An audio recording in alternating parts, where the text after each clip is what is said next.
buenas tardes. Buenas. Buenas noches y buenos días y extraterrestres y extraterrestres de los mundos de las galaxias. ¿Qué coño es eso, Luis? Qué sé yo, gente que están en un espacio encerrado, que no ven el día ni la noche, qué sé yo, donde están allá en los astros. Yo pensé que era que... En su cueva preferida, en su búnker.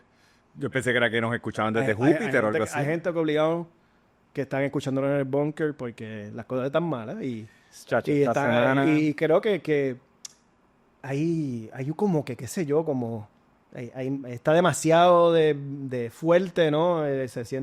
Hay coraje, hay desespero, hay tristeza, hay desamparo y es que está brutal, nos están atacando desde todos los frentes, ¿sabes? Hay unas personas que están hace rato atacadas, pero si miramos bien el escenario actual, si miramos muy bien, ¿verdad? Es un escenario muy violento. Entonces nadie habla de qué rayo hacer o cómo mirar este momento.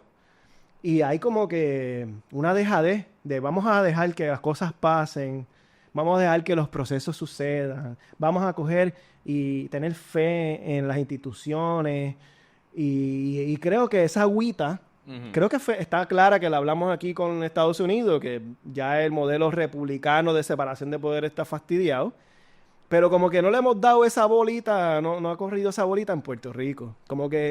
Yo veo que hay mucho más esperanza en Puerto Rico sobre el sistema y de que pronto, y que hay que esperar 4 años, que en Estados Unidos, porque en Estados Unidos la gente está en la calle, la gente está protestando, la gente está lamentablemente poniendo su cuerpo al punto de morir, ¿no? De confrontar la violencia del Estado, de la violencia racista, de la violencia fascista directamente.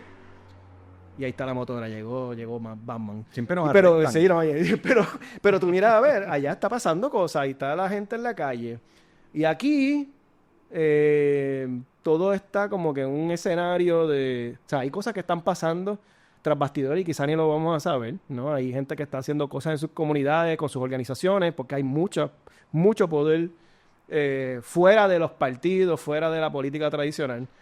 Pero no hay No hay como que ese momento de estar en la calle todavía. Cuando están en las condiciones para estar en la calle. No hay un claro sentido de dirección. O sea, esto no es un regaño, gente. Entendemos por qué el desasosiego se convierte casi que en la emoción dominante, el default emotion, frente pues, a un mundo que se descoñeta al frente de nosotros. Pero... yo creo que es un efecto luego del colapso neoliberal y la gradual realización de que no podemos confiar en las estructuras legales, institucionales. Hay todavía mucha gente confiando. Hay gente, pues yo digo que el país se divide en 2 extremos, o un extremo que tiene 2 sabores, porque para mí es nihilismo, es esta frustración que se puede traducir en no me importa un carajo, no voy a participar de nada, la voy a pasar bien, una especie de hedonismo. Pues, que yo lo entiendo, o sea, no estoy regañando a nadie si se siente así. Hasta cuando le toque la violencia, hasta cuando lo vea en la cara. Pero hay también, hay un lado de personas que están experimentando esto con cierta calma por el privilegio, desde una posición de privilegio. Y eso, con eso soy menos cariñoso. No lo estoy regañando todavía, pero me siento menos cariñoso. Porque el privilegio, pues, sí, en medio de un mundo que está colapsando, hay que avisarte, pana, que esos privilegios están tan frágiles como los que ya nos vemos fuera del espectro, ¿no? De una vida posible, vamos a ponerlo así.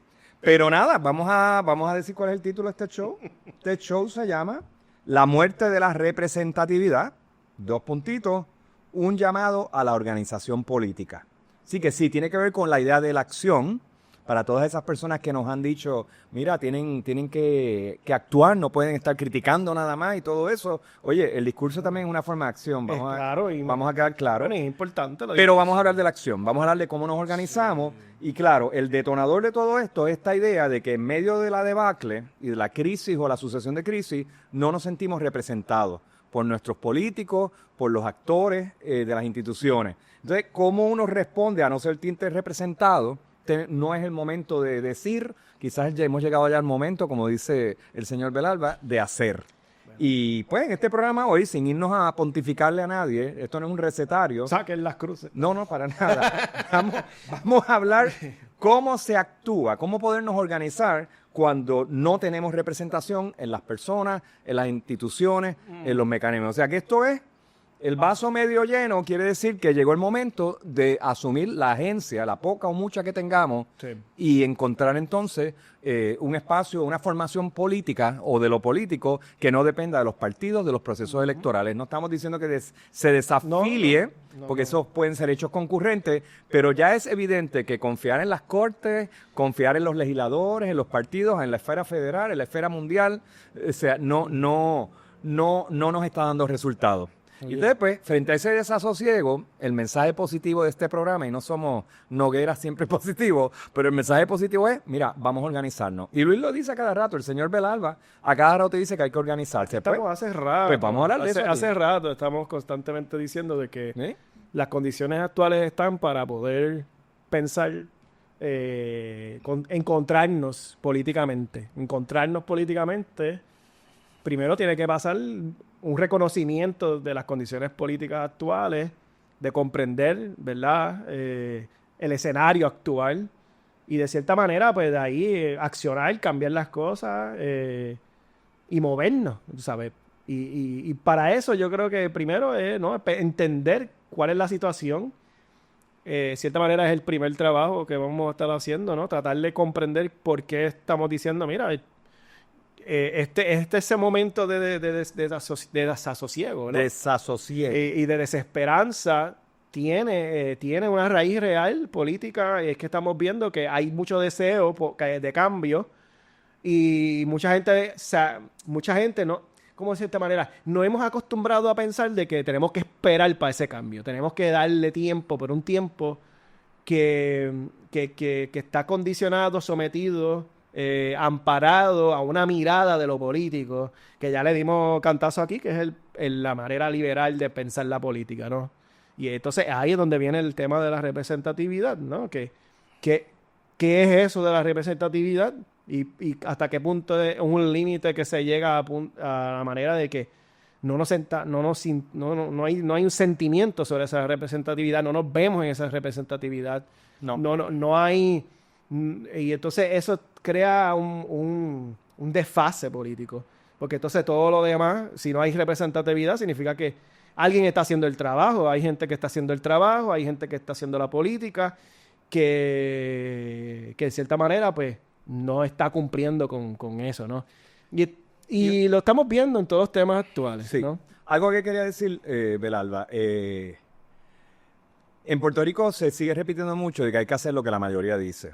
Y uno de los fundamentos de la democracia, aún en su etapa menos idealista, es que si un sistema tiene balances de poderes y aspira a la justicia, tú tienes que proteger los derechos de las minorías. Ahí es que se prueba realmente una democracia. Claro. De hecho, el autoritarismo se alimenta de mayorías encumbradas, embravecidas, violentas, y eso lo estamos viendo en Puerto Rico. O sea, yo soy de esas personas, y no sé si el público que nos escucha y nos observa piensa igual, pero yo soy de las personas que leo los chats de las noticias, ¿no? Los foros que se forman. Sí, bueno, yo lo hago y me he puesto a leer frente a la amenaza de meterse en los cuerpos de las mujeres a regular su derecho a escoger, algo en lo cual que nosotros defendemos aquí, independientemente de la postura moral que tengan los individuos. Estamos viendo que las mayorías aparecen opinando en esos espacios, rescatando valores, o sea, la misoginia que uno pensaría superada, reclamando, ya no es el Estado, son las personas, los individuos, el cuerpo de la mujer, mujeres traicionando su propia condición de género contra otras mujeres. Entonces, cuando yo veo esas mayorías encumbradas, ¿qué es lo que me produce a mí real desasosiego, Luis? Yo no tengo gran fe en las instituciones. No soy todavía narco full, pero tengo tendencia porque el Belalba me está moviendo en esa dirección. Es una mala influencia. Te miramos aquí vestido de rojo de momento. Con el machete. Y allá, y la introducción es una canción de punk ahí. No estoy ahí todavía. Prende fuego. Pero yo leo estas mayorías de ciudadanos opinantes y me cuesta tener empatía con esas personas, Luis. Entonces, ahí bueno, hay que tener cuidado. Me cuesta. Pero hay que tener Ayúdame. cuidado. Recuérdate que aquí, cuando el chat de Ricky, una de las cosas que se reveló fue que había esta agencia de publicidad COI, Mira para que allá. se dedicaba a poner la opinión y contrarrestar la mala imagen y cambiar la opinión de la gente en sitios como Twitter y Facebook. Ya. O sea, que habían bots, ¿no? Y hay gente, está ya, se conoce sobre ello. Puede ser que hayan escrito, yo literalmente yo hace tiempo no me pongo a leer de política, puede ser que hayan escrito sobre eso, porque ese fenómeno de comprar bot farms, ¿no? Literalmente son unas salas completas llenas de computadoras con celulares y esos celulares tiran el mismo mensaje en todos lados. Regando la opinión, regando la... ay, qué agradecido estoy de Miguel Romero. Ay, qué agradecido estoy. Gracias a Dios que tenemos a Jago en el poder. Y eso, entonces regan esa opinión y hace creer que tenemos, ¿no?, un escenario que concuerda con una realidad que realmente no estamos viendo, ¿no? No lo vemos en la familia, no lo vemos en la comunidad, no lo vemos en la calle, no lo vemos en el tren. Y entonces, ese es un peligro, ¿no? El peligro, y hemos hablado aquí, que tú dijiste, ¿no? De lo que pasó con Facebook, Cambridge Analytica. Claro. ¿Sabes? Hubo también en el 2020 una serie de confrontaciones de cómo Facebook manipulaba la discusión, cómo restringía ciertas Construía debates. consenso. Y lo estamos viendo ahora mismo con TikTok, que lo compraron unos sionistas y están restringiendo toda la discusión sobre Palestina y criminalizando y minimizando. Ahora mismo nuestro TikTok de la cuneta, que es el lugar donde tenemos más followers, apenas no pasa a los 200, 300. Eso significa que está ¿Cómo eran los números antes para que nuestra audiencia tenga una idea? de 600 para arriba a 1000, tú sabes, que hay una restricción del alcance. Pero hay vídeos que han tenido 4000, 2000. Mucha gente está viendo su contenido restringido y ha habido en masa gente dejando estas redes e yéndose a otra, ¿no? Pero es que hemos creado este asunto de darle fe a las redes sociales, pues también es parte del problema, porque las redes sociales vino a reemplazar el escenario político del encuentro con el otro, de conocer gente, de la plaza, ¿no? De la plaza pública. Entonces se convierte en espacios virtuales, pensamos que allí está todo el mundo, que todo lo que yo escriba lo va a ver todo el mundo, y esa no es la realidad. Cada vez estas redes han visto que políticamente pueden ser utilizados por minoría, por grupo, por ideas que son minoritarias, que pueden contrarrestar o que dan información por encima de lo que lees en la universidad o lo que te dice la iglesia, lo que te dice la familia, lo que te dice... Y han visto eso como problema, entonces los estados han restringido, ¿no?, a nivel del contenido que la gente puede ver y metiéndole presión a estas organizaciones. Para el público, fíjense lo que estamos hablando. Estamos hablando como hubo una cesión del Internet como un espacio de infraestructura pública a manos privadas. Se ha transferido también un aspecto indispensable de la democracia, que es la discursividad, el debate, el ágora, ¿no? O la plaza pública, si nos vamos a poner aquí en lenguaje criollo. Al desplazar eso a intereses privados, con sus derechos, con los contratos que nosotros tácitamente firmamos cuando entramos en esos espacios, porque tú firmas cosas, autorizas un montón de cosas, incluyendo robo de información y demás. No leemos los Terms of Agreement. La realidad es que no. Cuando autorizamos eso, estamos cediendo un espacio de democracia y de discusión altamente manipulable. Por eso a veces pues te caen gente que son afines a tu idea o te cae gente que vienen a pelear contigo. Y eso son cosas que están gestionadas. No hay que ser conspiracionista para saber. De esto hay muchísimos libros que escriben sobre esto. Y paga bien. Sí. Y paga bien ese trabajo, de hecho. Sí. Hay gente que se dedican simplemente... el nivel de los fotutos los vemos en la televisión, pero también en las redes hay gente que se dedica a escribir, a hacer ensayos, a mover la opinión, a contrarrestar la opinión de gente que viene del centro, de la izquierda, que escribe en contra de una política o algo, vienen y van al contenido y les cuestionan y les contradicen, y eso existe tanto en el PNP como en el PPD.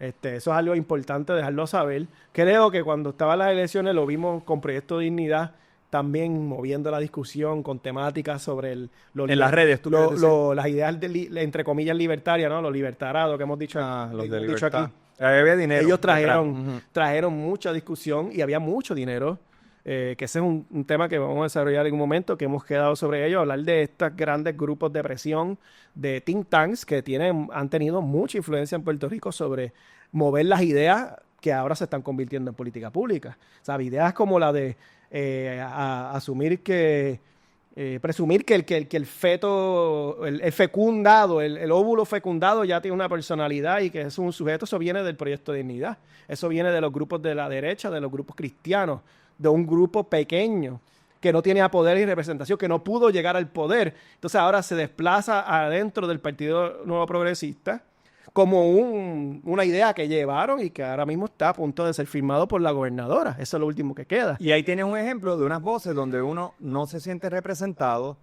bypasearon el proceso político, es un cortocircuito a la democracia a todos sus niveles, y de momento ha habido gente reaccionando, hemos visto cuerpos en los espacios públicos, hubo una manifestación esta semana pasada sobre ese tema. Me hubiera encantado ver más gente involucrada en eso, pero de nuevo, no es un regaño. Sabemos que las vidas que estamos teniendo, tratando de mantenernos a flote, hace que muchas veces no tengamos la energía o las posibilidades materiales. Pero hay que hablar claro. Ir a protestar. Hay que hablar claro. Ellos no pusieron esa medida en la agenda. Que no se sabía cuándo iba a bajar. Eso se supo el día ese último, a última hora.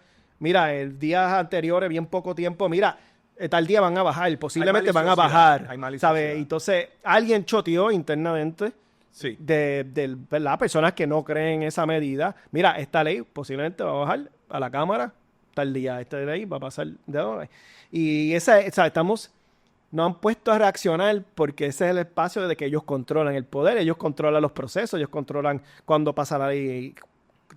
Son los presidentes del Senado, los presidentes de la Cámara, están controlados por un único partido. Ellos son los que saben cuándo va a pasar la ley y lo ves en el calendario de agenda. O sea, que hay unos procesos que ni siquiera sabemos la mayoría de las personas, pero ellos controlan cuándo va a pasar las cosas. El chiste es que mientras ustedes lo están asustando con Cuba, Venezuela, dentro de conceptos de autoritarismo y de abuso del poder, fíjese cómo son los partidos que cargan esa denuncia sensacionalista, los que en su conducta están utilizando tácticas autoritarias. O sea, y autoritarismo es incluso ignorar lo que los expertos en distintas áreas pueden decir sobre estos temas. O sea, esta ley particularmente que criminaliza o tiene la intención de criminalizar eventualmente el aborto y que se mete en los cuerpos de las mujeres y le quita derechos a las mujeres, derechos históricos, ese es el tipo de proyecto que tiene expertos de distintas disciplinas, desde el derecho a la salud, y muchísimos otros más, porque hay aspectos filosóficos aquí y éticos que hay que traerlos a la discusión. Pero esa discusión se inhibe porque la legislatura, puerta cerrada, escondido. Ellos son mayoría, ellos son el poder y ellos determinan que hacen lo que les dé la gana a los Bad Bunny. Entonces, frente a eso... Pero quiero ser, porque aquí estamos, esto creo que es un buen ejemplo, hablando de esto.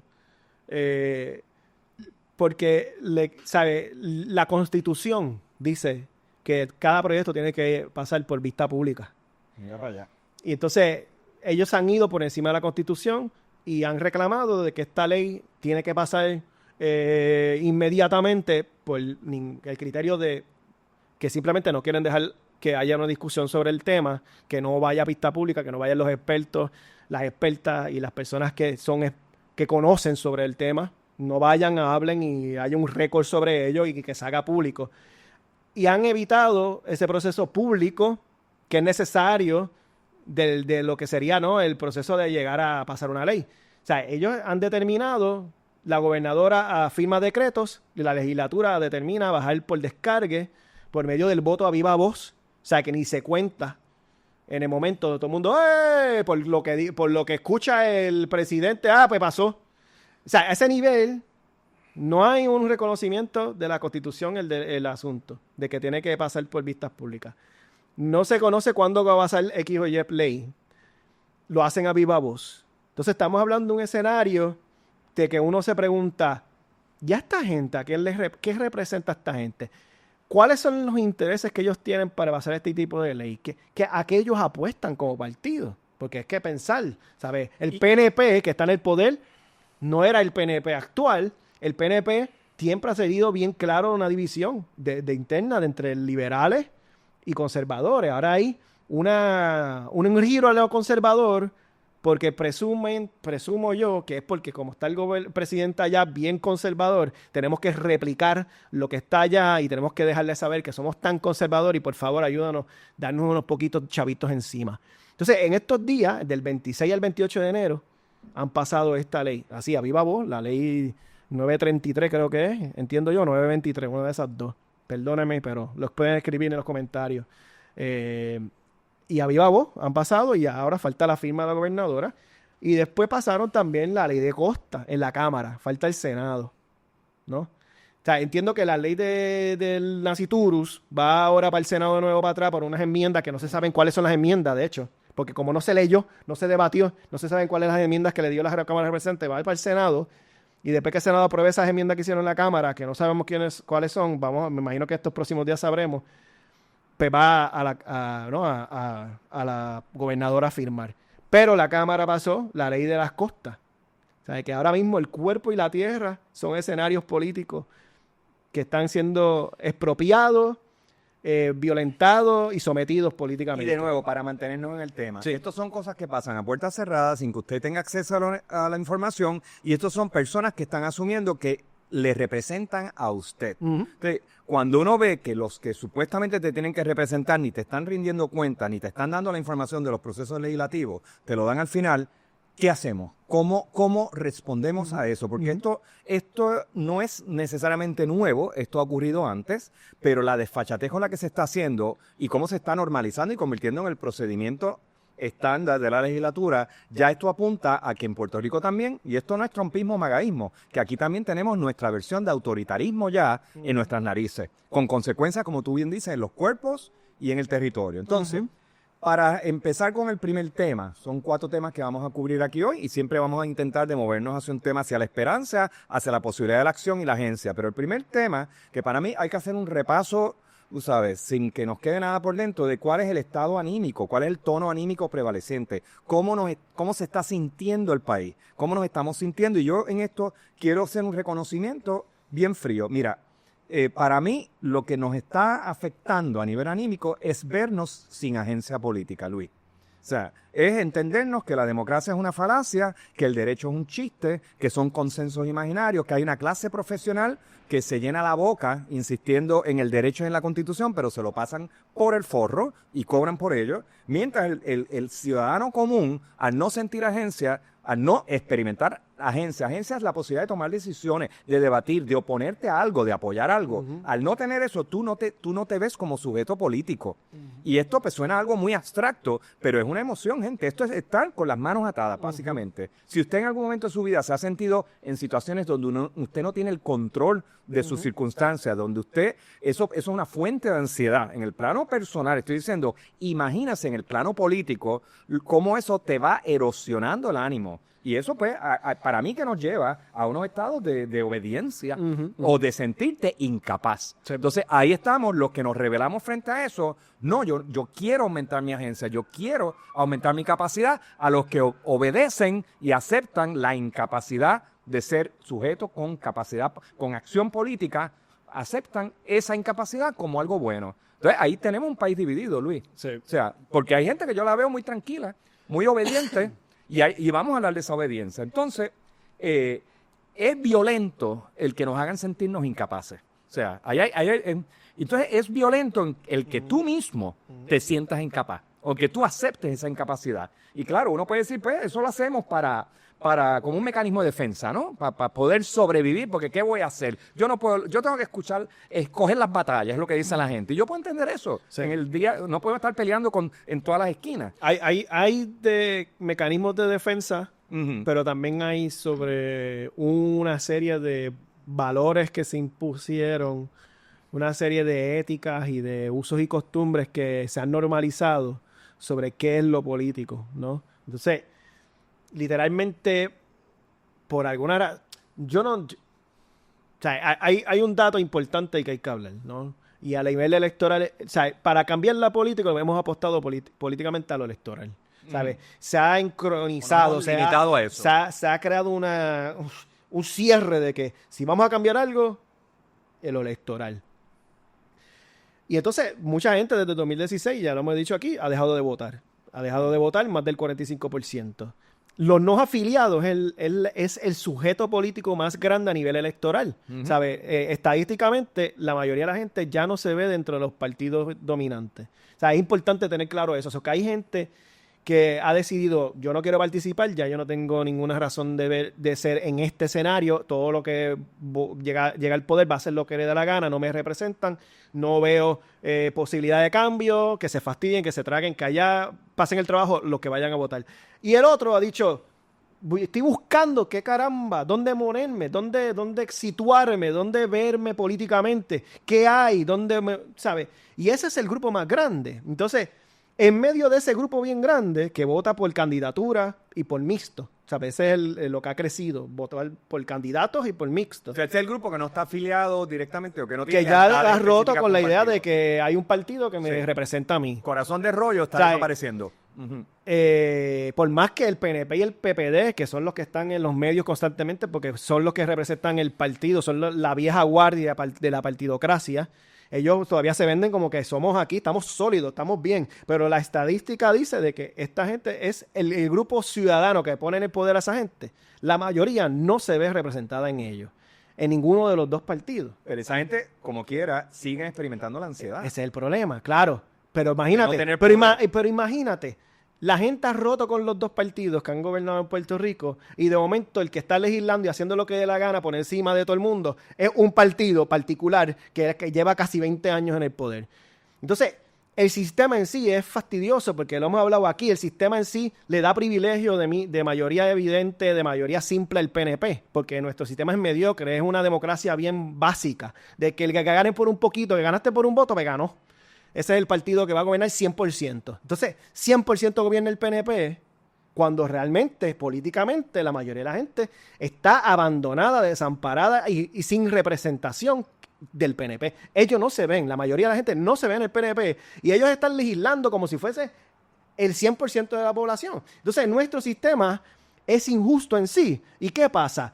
Lo problemático es que al estar todas estas personas desamparadas, que no ven, no quieren votar o no quieren volver de nuevo a estos dos partidos, no hay alguien que los mueva políticamente más allá de esperar en 4 años. Entonces, ese es el desespero, como que vemos que esta gente está haciendo lo que dé la gana, ellos piensan que son los que representan a la mayoría del país, cuando realmente, estadísticamente, no lo son, pero no hay nada que nos mueva, no hay nadie que nos mueva. Entonces, no hay fuerza. ¿Qué hacer? Hay es dos fuerzas concurrentes, sí, ¿qué hacer? Para dos fuerzas concurrentes. Tú estás hablando de un mecanismo de autoexpulsión. Las personas se sienten no representadas en el sistema político y se autoexpulsan, se autoaíslan, se autoexilan, básicamente del proceso democrático electoral. Y no estamos criticando eso, entendemos las razones. Pero hay otra fuente de angustia en Puerto Rico y de desasosiego, que es la expulsión real. Y este país, yo tengo que hablar desde el trauma aquí, expulsa a las personas por sus ideas políticas, por sus valores de vida, por no militar necesariamente la heteronormatividad patriarcal, esta religiosa fundamentecata, y ahí tiene Puerto Rico también un segmento entero que físicamente se ha ido de aquí, porque no puede negociar su existencia con un país y una sociedad que le ha cerrado las puertas a la diversidad. Y en esto yo, Luis, no me gusta centrar toda la crítica en el proceso, en los políticos de la clase política y dirigente. No. Yo creo que hay que asumir una responsabilidad también social de que nosotros como país hemos celebrado y hemos empotrado una cultura de intolerancia y de rechazo a la diferencia, a la objeción.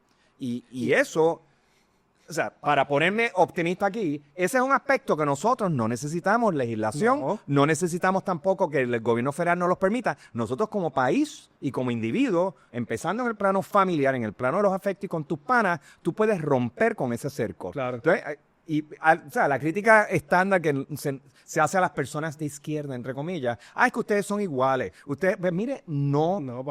Cuando yo hablo de derechos, cuando yo hablo de celebrar, yo quiero derechos para todos ustedes. O sea, mi sueño no incluye nada más a la gente que piensa como yo. De hecho, esa gente que piensa como yo, entre comillas, si algo tiene los sectores de izquierda es que tenemos, para bien o para mal, unas tradiciones de debate y de titismiquerías a veces, de pequeñas diferencias que no nos permiten muchas veces organizarnos, y de eso hablaremos. Y sentarnos en una mesa y hablar. Pero para mí, como estamos haciendo aquí, pero el trauma más grande para mí, y es como esto es un repaso del estado anímico de este momento, es que, o sea, las personas no solo no se ven representadas, sino que estamos perdiendo la capacidad de vernos a nosotros mismos. O sea, lo que en inglés le llaman el self-awareness. Claro. La autoconciencia. Pero eso Entonces, tiene una raíz. dame. O sea, el problema es que, como he dicho, aquí se ha vendido la idea de que yo tengo que votar por alguien para ver mi representación, para verme a mí, para ver mis deseos. El otro. Tengo que decidir que Pancho Caraqueso, legislador, que es del precinto 48, del pueblo yo no sé qué, ese que me representa. Esa persona me representa. Yo voy a votar a esta para que me represente. Ese es el que da mis valores. Y voy a llevarlo allá para que vaya y sea el emisario de mis ideas. Que ese tipo es el que va ahora a llevarme a mí al frente en el lugar donde yo no puedo estar, en la legislatura, y él va a hablar por mí. Entonces, ¿qué ha dicho esa legislatura? ¿Qué ha dicho el gobierno? Mira lo que está diciendo Jennifer ahora. Jennifer está diciendo que ella representa los fundamentalistas cristianos, esta gente que creen que los cuerpos de la mujer deben de estar en la casa, encerrados, que solamente deben de casarse, que su única vida y existencia es tener hijos y parir 4 hijos, y que yo no voy a darle, y es que pare 7 u 8 hijos, y yo no voy a utilizar mi Estado, porque eso es socialismo, para darle beneficios y darle salud, para hacerle posible que la vida de esos 7 u 8 hijos sean buenas, y para que esa mujer pues decida sobre su cuerpo por encima de su marido, o sea, por encima del marido. Entonces el marido es de nuevo la figura importante, eso es lo que representa el Diego y el PNP. Y que si no te gusta, pues te criminalizo. Y cuidado, ahora hay que hacerte una prueba. Si quieres chequearte a ver cierta pastilla de alergia, porque puede ser que si estás preñada, te pueda afectar el parto. Entonces el doctor ahora que te va a dar una pastilla de alergia tiene que hacerte una prueba de embarazo primero, gastar más chavo, que el seguro vaya a dar más chavo sobre ello, y el más seguro va a decir, no, págalo tú, porque yo no te voy a pagar eso, mala tuya, tú eres mujer, mala tuya. Pues tú tienes Pero horario. lo mismo, Luis. No solo las personas que militan en esa ideología religiosa no se están viendo a sí mismas como víctimas también. O sea, están abrazando unos valores, dizque desde una ética judeocristiana que atenta contra su propio bienestar. Pues para mí ahí hay una crisis es una locura de autoconciencia, Luis. Pero imagínate si aquí no se ven como víctimas. Aquí no se enseña la historia social de Puerto Rico. La historia social de Puerto Rico, de cómo se llegaron los derechos, no se enseña. Bueno. Entonces hay un desconocimiento de cómo llegamos ahí, por eso es el problema. Déjame terminar. El segundo punto es que la legislatura y el Diego ha dicho que a mí lo que me representa son esta gente de mega dinero que me donaron, todo estas super PACs, todo el que donó millones de dólares, y los de la ley 60, esos son los que me representan, porque ahora yo voy a legislar para que hagan lo que les dé la gana con la costa, por encima de la Constitución que dice que las playas son públicas. No me importa, estas son mi gente, esto es lo que yo represento. Entonces, esta tipa, que no llega a ¿cuánto? 40%, o sea, que el 60% no está representado por ella. Ella está gobernando por el 100%, pero ese 100% ni siquiera es el 100%, ni siquiera el 40%. La gente que votó por ellos está pensando por ellos.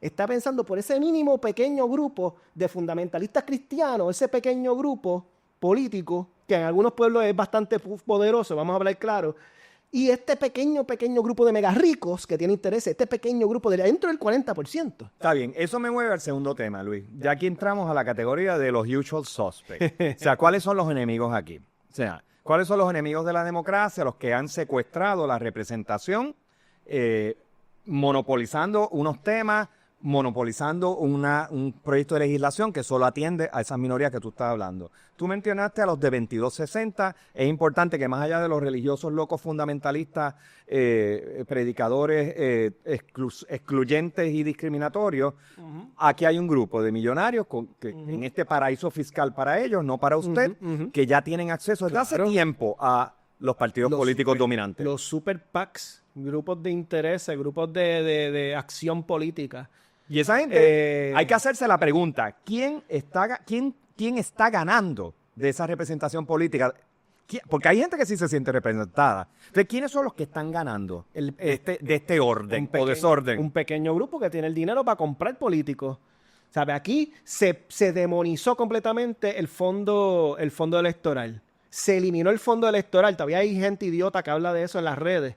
Pero el fondo electoral no existe. Esa era la manera de cómo controlar cuánto dinero había para crear una paridad de poder. Cierto. O sea, ellos vieron ya que ya estaban perdiendo poder y dijeron, sí, porque yo, fondo electoral entre el PNP y el PPD, pues tenía sentido. Ahora hay un candidato independiente, ahora hay otro partido, yo quiero restringir, el que tenga billetes, toda esta gente que tiene intereses conmigo, centenarios ya, porque ya 127 años llevan con los gringos, esa gente que lleva aquí de familia en familia dando dinero a este partido, pues saben a quién darle dinero. ¿Para qué yo voy a competir? Que el Estado coja y crea un límite de que en igual condiciones el PPT o el MBC o el PIB tiene que competir con el PPD y el PNP. Ellos eliminaron eso y entonces ahora el que más da billetes pues va a darle más billetes a los que han estado en el poder, que tienen las estructuras, que tienen los cuerpos institucionales corriendo hace tiempo. Entonces, en esa desproporción es la que estamos. O sea, aquí es el escenario más iliberal posible. O sea, ya la colonia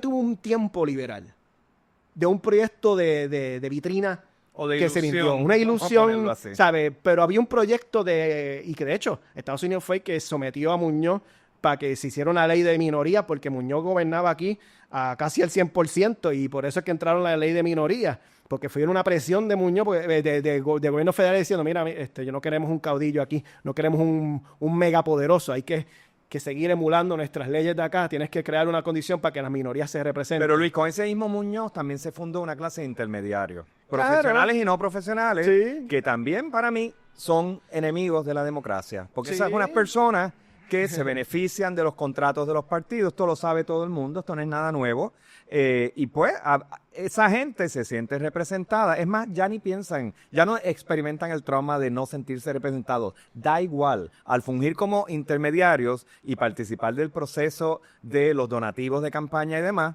ya están bendecidos, y aquí hay un montón de gente que es cómplice. Aquí fue el gran Super PAC fue Democracia Prosperidad. Pues mira para allá. Democracia Prosperidad, ahí está la Cámara de Comercio, los grandes intereses de... Usual suspects. Y de hecho, históricamente esa gente son los que han traído todo el debate de que eso es comunismo y socialismo.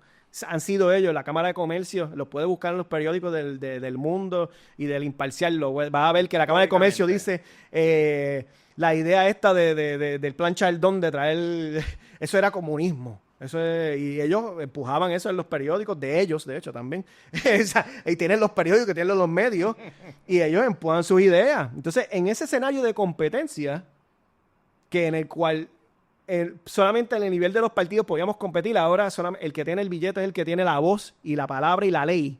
¿Sabe? El que tiene la capacidad de comprar un legislador o un gobernante es el que al cual le representa, que es una pequeña parte del 40% que votó por ella, por Jago. Pues esas son la gente que está ahí. Entonces, claro, ese trabajo, hay gente que lo ha hecho mejor, pero vaya y pregúntese, ¿quién es esas personas que donaron, que dieron el billete para que esos legisladores llegaran ahí? Esas son la gente por las cuales están legislando. Y digo, este es el macro tejido. Hay un micro tejido de beneficiarios que ven en el gobierno, en los partidos políticos, hay que hablar claro, una agencia de empleo. Y es, mira, consígueme el trabajito para el nene, para la nena, para qué sé yo. Y eso está ultra normalizado en Puerto Rico. Y por ahí se va la democracia por el inodoro. Sí. O sea, porque estamos hablando de personas que tú no tienes agencia cuando tus decisiones políticas están ya cualificada por una dependencia a los partidos a través de los gobiernos a nivel de alcaldía, a nivel de gobierno central como agencia de empleo. Bueno, a punto de que vendieron la autoridad, la privatizaron y el Luma... ¿Cuál autoridad? La energía eléctrica. Bueno, la autoridad de energía eléctrica existe, pero todavía está como... La original. Exacto. Como agencia pública. Ahí está como ahí, hace unas funciones, pero Luma, entró Luma y parte de las condiciones es que cogieran y contrataran a los PNP y PPD y esa gente está allí ganando 3 o 4 veces de lo que ganaba cuando estaba la autoridad. O sea, que como quiera, el nepotismo y el clientelismo siguió, que quedó claro. Ahora es una entidad privada supracara que hace lo que le dé la gana, protegida por la Junta de Control Fiscal, porque ellos creen en eso ideológicamente. Mientras tanto, pues, el pueblo está así en total desamparo, ¿no? De total desamparo. Y es importante porque... Una parte del pueblo, sí, porque hay otra que está felizmente empleada por ese sistema y hay otra parte que es uno de los usual suspects o de enemigos que me encanta identificar, el régimen de los nenes cagados. Sí. Que es el nepotismo, ya no el de las agencias y los partidos políticos, sino el nepotismo de familias. Y lo vimos en estos días. Protegiendo sus intereses. El José Santiago, yo no sé si es senador, no sé, pero allá tenía a su hijo dentro de su oficina. ahí aparecieron varios que tenían a su mamá. Hay uno que tiene a su mamá siendo parte de directora de la oficina legislativa. Esto pasa todo el tiempo. Tienen a todo el mundo. Y eso no es nada nuevo. Eso es el uso y costumbre. Para eso que todavía existen estos partidos coloniales. Sí, pero todavía tú estás operando en los partidos. Cuando yo hablo del régimen de los nenes cagados, es esta idea tóxica de que el macho y la matriarca de familia protege a sus pollitos y que para los pollitos yo les voy a dar el legado, yo les voy a dar todo, yo puedo ser un hijo de puta en la calle, pero me voy a asegurar que esos nenes queden enchufados en el negocio, enchufados en las estructuras de poder, enchufados en las instituciones. ¿Y tú sabes lo que está pasando en Puerto Rico? Que lo más mediocre y aberrado de ese sistema de selección antinatural está en posiciones de poder. Sí. Entonces, ahí es que yo tengo que volver a arrojar luz sobre un problema político que no es alrededor de los partidos, no es alrededor de la Constitución ni del derecho leguleyo, sino es alrededor de una toxicidad en cómo nos imaginamos familia, en los niños, en los corillos y toda esa protección. Y yo le llamo a eso el régimen de los nenes cagados. O sea, y aquí hay que hablar mucho de eso, porque ese es un aspecto social que aquí se romantiza, que se celebra, y por ahí se va el país y la democracia al carajo. Y lo hemos visto, pero también están vinculados con la partidocracia, porque es como que según el partido que está en el poder, pues estos nenes van a coger y guisar con mi corporación de hacer un contratito por al lado de empresa privada. Entonces, o sea, se ha privatizado todo, la cosa más boba. Ahora se privatizó, porque esa es la idea, ¿no? El neoliberalismo de todas las funciones posibles que se puedan privatizar, se mueven a un lado, que Pablito que me dio 100 pesitos va a abrir una sin fines de lucro, o una corporación, o una LLC, para que haga esa función, y cuando llegues al poder, nene, recuérdate del nene que te di 1,000 pesos a tu campaña, recuérdate que el contratito de lavar los trastes en Talcao es que vas a dárselo al nene mío. Porque imagínate, tienes que empezar a trabajar, tienes que empezar a coger carne, tienes que empezar a coger calle, tienes que pelarse las rodillas, tienes que... todas las palabritas esas pendejas... Y eso empieza desde las escuelas, Luis. Aquí claro, de las escuelas privaditas, lo siento mucho. Y la izquierda es culpable de eso. Las escuelas privaditas, no, pero... La izquierda reproduce esa bayolla. Eso también... Y le jode que uno se lo señale. Es parte de las lógicas de los partidos, parte de los claques, parte de las organizaciones, también se mueve eso, y ellos mismos se invitan y se ayudan y se dan contratitos y hacen sus negocios en sus pequeños claques. O que en ese escenario, por eso es que hay gente que se molesta y dice, esta gente va a hacer la misma cosa. ¿Por qué yo voy a votar por esta gente hace lo mismo? Sí, es una razón para desafiliarse del proceso electoral. ¿Sabe? Que también es que seguimos reproduciendo de la misma manera, porque alguna gente dirá, es que tengo que vivir, hay que sobrevivir, tengo que dejar un poquito de chavito para los nenes eventualmente. Entonces, pero eso mata lo social. Punto, claro. Ahí no hay sociedad. ¿Y hasta qué punto ahí lo que hay, ahí es un patriarca, la finca y la mujer, en un régimen chiquitito, ahí no hay tejido social, Luis. Entonces ahora, y ahí se acaba lo político. En esa pelea y en este dimidirete y cerrar fila y dejar que esta gente haga lo que dé la gana. Uh-huh. Porque vamos a pensar que los procesos, vamos a llegar al poder y vamos a cambiar todo de nuevo para atrás, o vamos a hacer las cosas diferentes, o vamos a traer todo este sistema de salud, sistema de beneficencia para atrás de nuevo, eso que tuvimos, vamos a traerlo para atrás, todo lo que destruyeron lo vamos a traer para atrás. Pero entre medio de todo eso, se siguen utilizando las mismas prácticas y las mismas maneras de correr la cosa, de esperar. O sea, yo he estado en escenarios políticos donde yo como no vengo de familia, ni vengo de apellido, ni vengo de la educación de unas escuelas elite, pues me meto en un lugar, hablo de ciertas cosas y después me dan en la espaldita. Lo siento mucho, pero ya lo dijo Juan Pablo II. Lo siento mucho ya. Muchas gracias por tu opinión, muchas gracias. Y ya con eso se supone que yo sea agradecido y reparta los flyers del partido. ¿Sabe? Y esa práctica, pero a Pepe, que es el nene cagado del apellidito de familia de la izquierda, pues a ese sí vamos a dejarlo que haga y hable por encima, porque es que el nene tiene los genes, los genes. Y a mí los genes. A mí se me hace tan ordinario eso, Luis. En los genes está, nene. Se me hace tan ordinario. Miguel, ¿por qué te molesta? Pero sí están los genes. Este país de Pablita y Perencejo, pero es como que si son fuera... de la familia tal, que viene del poeta, del filósofo. Para mí esa es la verdadera cafrería. La verdadera cafrería no es una noción racial, no es una noción de clase. Es de clase en el sentido de clases privilegiadas. Tráfala. Es que es bien ordinario, tengo que decirlo, que todavía en Puerto Rico se esté traficando con esa idea de que la selección natural de genes y de apareamiento es lo que te garantiza calidad. O sea, de que ser de una familia, eso es lo que te garantiza Es el feudalismo mío. Eso es una cafrería. Son feudalistas. El tercermundismo se nos sale ahí. Son medioevos, son No es en lo económico, es en esa... O sea, es una idea fea, es antipática. Por eso es que en el programa anterior, que hablamos del género, yo celebro todas las alternativas a lo heteronormativo, porque parte del problema aquí, y no estoy diciendo que lo gay y lo del espectro de la comunidad es salvación, emancipación automática, hay mucho trabajo que hacer, pero hay una limitación enorme en los valores heteronormativos, en la familia nuclear, porque es el ancla del régimen de los nenes cagados. Y es un proceso que, de nuevo, destruye la posibilidad de lo político, y se da desde adentro, no se da desde los partidos necesariamente, aunque es cierto lo que tú dices, termina en la estructura de los partidos también. Y vemos los apellidos. Bueno, miren en Puerto Rico que el nene y el nieto de tal persona son los que siguen heredando el poder. Eso, lo tengo que decir, señores, es una cafrería. Y lo tengo que decir bien alerta a la cámara. Y llegan fácil a los Yo medios. no respeto a un individuo porque es hijo de la doña o del don. Me parece una cafrería conceder respeto simplemente por lineamiento de nacimiento. Eso sí, ¿sabes? Yo histórico. Yo creo que esa es la cosa. Y se me sale el monstruo con ese tema. Ese es parte del freno de lo que hay, de lo que crea posibilidades. Es que somos demasiado feudalistas. Somos demasiado medievalistas. Donde todavía el apellido, lo consanguíneo, de dónde viene, de cuál es la universidad fue prestigiosa es lo que determina quién puede hablar y quién no puede hablar. Entonces, eso no es algo que es pecado meramente el PNP y PPD, porque el PNP y PPD, bendito, hay gente ahí que la mula puede cogerlo a él, ¿sabes?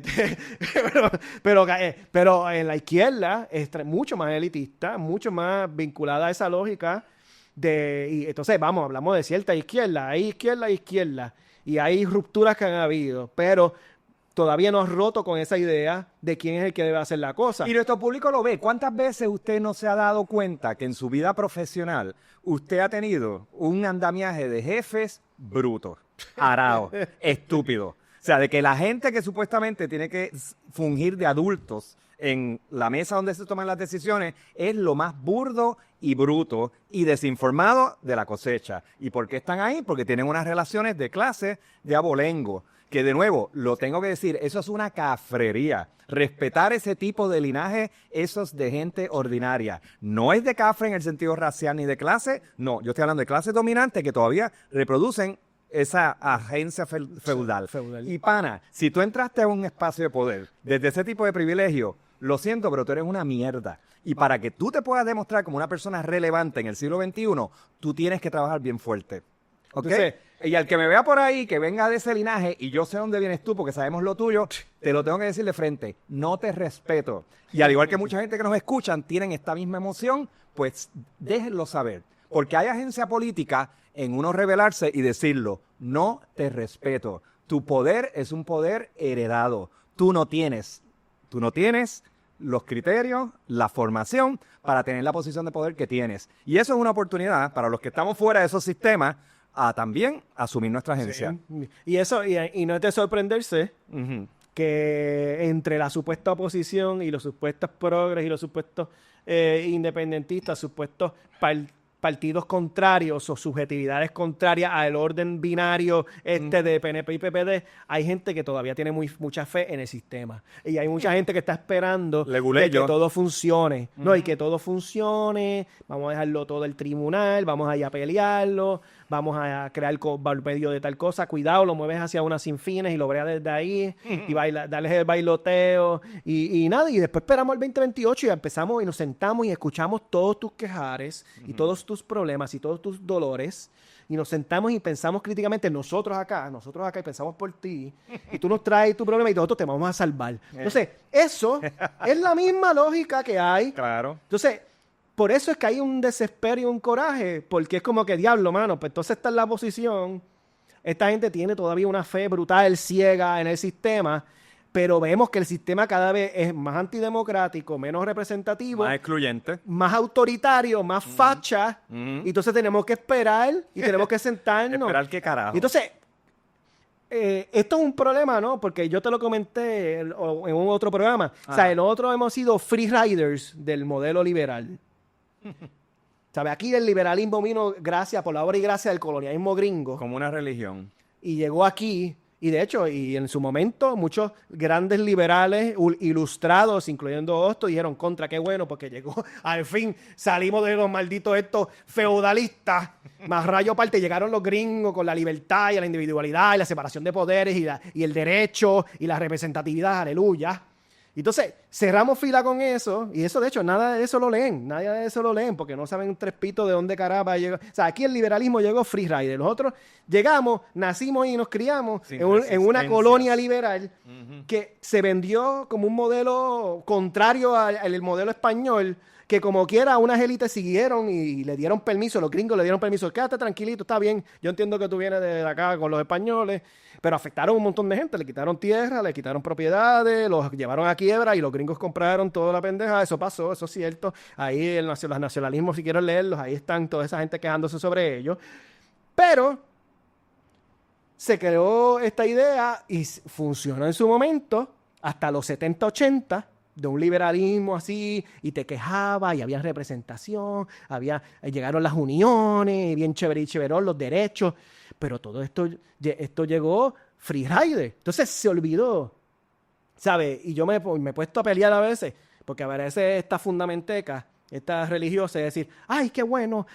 ¡Qué bueno! Las mujeres ahora van a seguir los caminos de Dios.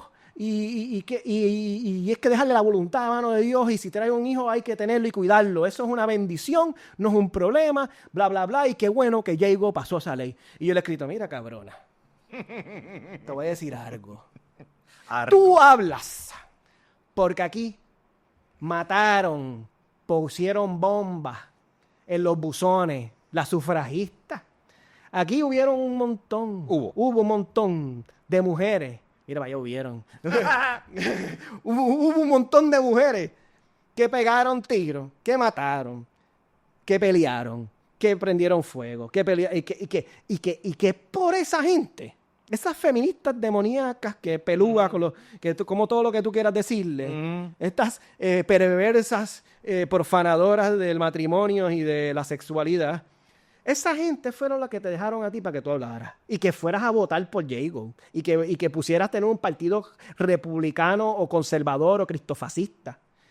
Esa gente fueron los que abrieron tu break, porque antes, mija, tú no salías de la casa, tú no podías hacer nada, tú no podías ni coger, o sea, no podías coger ni un préstamo. Hasta los 70 en Puerto Rico, hasta los 80 no tenías la firma del esposo. Sí, eso es una lucha que se dio. Y la analogía en mi mundo LGTBQ+, es que fueron las dragas más estrafalarias del mundo de Nueva York y de otras ciudades, porque esto no ocurrió nada más en el Stonewall de Nueva York, pero los que ya no tenían nada que perder y los zimbó fueron los que agarraron los zapatos, los que agarraron lo que tenían, los objetos que tenían a su disposición y empezaron a tirárselos a la policía. Y había una boricua, Silvia Rivera, ¿no? Sí. Cuando a mí me hablan del respectability politics, de que hay que ser mariconcito y sobrio, porque si eres estridente y extravagante, ahí baja el tono. A mí me gusta con lo que dice ese muchacho, pero no me gusta cómo lo dice. Mira, yo me cago... Miguel, estás hablando mucho de culo. Me cago en ese monitoreo policial de los tonos. Cuando vamos a la historia, y voy contigo, los derechos que usted tiene no fue alguien que los pidió por favor. Y no es que hubo un acto violento, no estamos mandando a nadie a poner bombas en los buzones aún. Sí hubo llantos violentos. Pues claro que los hubo, Y tirar zapatos con tacos en la cabeza de un guardia fue un acto violento. Pero ¿saben qué? Era necesario, porque en ese momento había una asimetría de poder tan y tan monumental, que la única manera de romper eso fue con la acción directa. Entonces, pues... a lo que vamos es que este desasosiego... todo eso fue... Y esto me lleva a la tercera parte, el tercer segmento del programa. ¿Cuáles son los escollos, digamos, para implantar una política de emancipación? Una política de emancipación, señores, es una política donde la libertad, los derechos y la coexistencia de las diferencias sea lo que nos guíe. Y eso es un ideal, señores. Eso se tiene que trabajar día a día, a través de los hábitos, a distintas escalas, la familiar, la social, la institucional y viceversa. Eso requiere vigilancias entre unos a otros, pero no vigilancias policiales, vigilancias generosas, donde tú compartes puntos de vista, opiniones y demás. ¿Cómo nos movemos hacia eso? Pues hay que identificar fríamente los escollos, Luis. Ya identificamos los malos. Ya hicimos un análisis del cuadro anímico que tenemos y de los hartos de odio que estamos. Ahora vamos a hablar de cuáles son los escollos que tenemos aquí. Mira, un escollo que yo lo veo adelante, y eso tú lo has dicho, Luis, hay demasiada reacción. O sea, nos tienen acorralados a una política de la reacción sin reflexión. Sí. Entonces, pues, por eso es que yo reacciono a veces muy negativamente contra las personas que nos dicen, esos tipos hablan con un micrófono, hablar con un micrófono es fácil, lo que hay que hacer es hacer cosas. Mira, señores. Si no lo hablamos nosotros, ¿dónde carajo están hablando? Y hay compañeros haciendo cosas y aplaudimos los esfuerzos, pero la reflexión necesita dialogar. Tú no logras la emancipación si tu proceso, si tú no te permites un espacio para imaginar, para crear una especie de maqueta a escala de lo que pudiera ser una sociedad emancipada. Y eso requiere reflexiones. Claro. Cuando todo es reacción, y ahí voy a hablar de Eliezer, una reacción mediatizada, con la cámara encima y en Instagram y en las redes sociales todo el tiempo. Yo lo siento, pero yo tengo que sospechar de ese tipo de acción. Y vamos a hablar de Eliezer al final del programa. Pero ese es un ejemplo de una política donde todo es reacción y cero reflexión. ¿Okay? Y ni hablar de sustancia real. Pero vamos a hablar del... No, y la reacción, como dijimos ahorita con la ley, ¿sabes? No tenemos culpa, porque realmente ellos controlan los procesos, controlan los calendarios, controlan qué ley pasa y cuál ley no pasa. ¿Sabes? Ellos deciden y entonces a última hora es que avisan, mira, hoy es que va a bajar esta lista de leyes. Y esta lista de leyes la pasan y la gritan, y sí, y ya pasó. Y entonces todo el mundo se queda así. Entonces, claro, lamentablemente, pues lo único que queda es pues, reaccionar con coraje hacia lo que pasó. Pero entonces, ¿qué después qué es? ¿Qué vamos a hacer? ¿No? Entonces, ¿cómo podemos evitar que lleguemos a ese punto donde tengamos que estar reaccionando cuando pasó esa ley, cuando pasó esta barbaridad?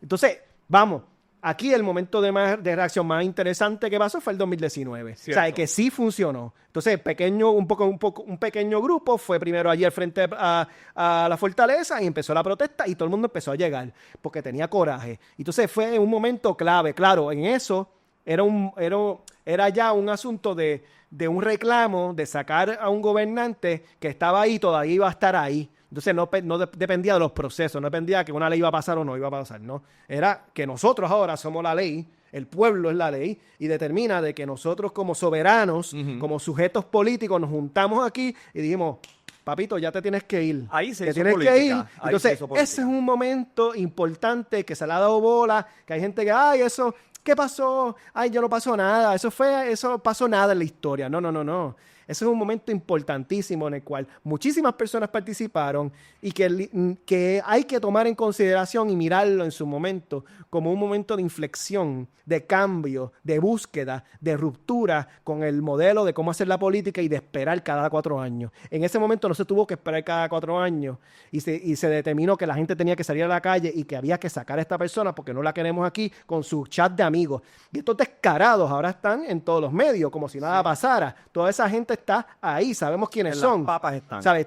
Están ahí, están contratados, están en los medios, están creando medios nuevos, están relacionándose con Cristo fascista, tienen hasta relaciones y todo ahí, bien chulo, están todos juntitos, tienen nuevo dinero sucio, corporativista, por medio de un cierto think tank, como dijimos, en un momento vamos a hablar sobre ello.